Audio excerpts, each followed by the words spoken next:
നമസ്കാരം. സൂര്യദീപം അസ്ട്രോളജിയിലേക്ക് എല്ലാവർക്കും സ്വാഗതം.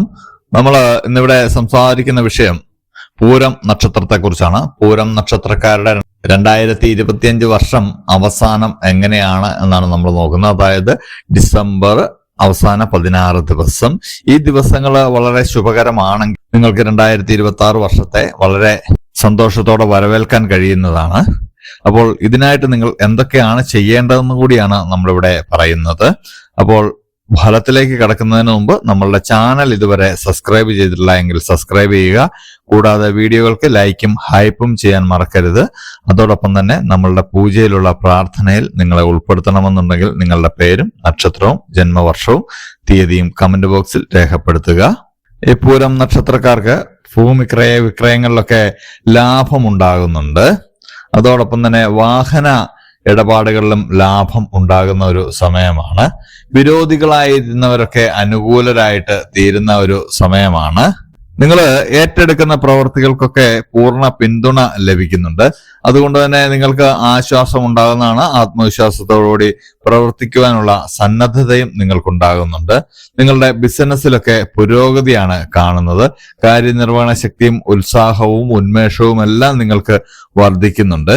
അതുകൊണ്ട് തന്നെ നിങ്ങൾക്ക് എല്ലാ വിപരീത സാഹചര്യങ്ങളെയും നിങ്ങൾക്ക് അതിജീവിച്ച് മുന്നോട്ട് പോകാൻ കഴിയുന്നതാണ്.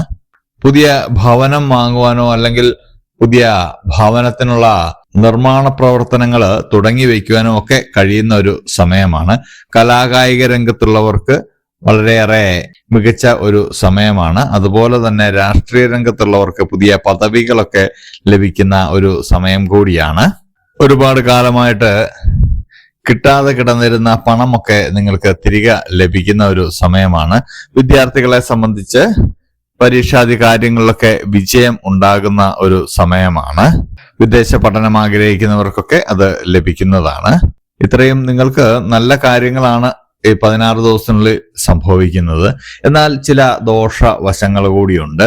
നിങ്ങൾക്ക് ചെറിയ രോഗങ്ങളൊക്കെ പിടിപെടാനുള്ള ഒരു സാധ്യതയുണ്ട്. അതുപോലെ തന്നെ ഇപ്പോഴുള്ള രോഗങ്ങൾ കുറച്ച് മൂർച്ഛിക്കുവാനുള്ള ഒരു സാധ്യത കാണുന്നുണ്ട്. അതുകൊണ്ട് കൃത്യമായിട്ടുള്ള പരിശോധനയും ചികിത്സയും തേടേണ്ടതാണ്. നിസ്സാരമായിട്ട് കാണരുത്. അത് പിന്നീട് നമുക്കത് ദോഷം ചെയ്യുന്നതാണ്. ഇപ്പോൾ ചെറിയ ഒരു അസുഖമേ ഉള്ളൂ എങ്കിലും അതിന് കൃത്യമായ ചികിത്സ നിങ്ങൾ എടുക്കേണ്ടതാണ്. അതുപോലെ തന്നെ നിങ്ങളുടെ മനസ്സ് മറ്റു ചില മേഖലകളിലേക്ക് വ്യാപരിക്കുന്നതായിട്ട് കാണുന്നുണ്ട്.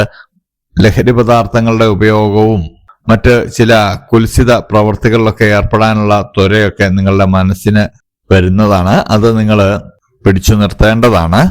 ഇത്രയും സൗഭാഗ്യങ്ങൾ നിങ്ങൾക്ക് ഒന്നിച്ച് വന്നു കഴിയുമ്പോൾ നിങ്ങളുടെ മനസ്സിൽ ചെറിയൊരു അഹങ്കാരവും അങ്ങനെയുള്ള ചില ചിന്തകളും ഒക്കെ വന്നു ചേരുന്നതാണ്. അതിനെയൊക്കെ പിടിച്ചു നിർത്തിക്കൊണ്ട് ഇതെല്ലാം തനിക്ക് ലഭിച്ച ഒരു ഭാഗ്യമായി കരുതിക്കൊണ്ട് മുന്നോട്ട് പോകേണ്ടതാണ്.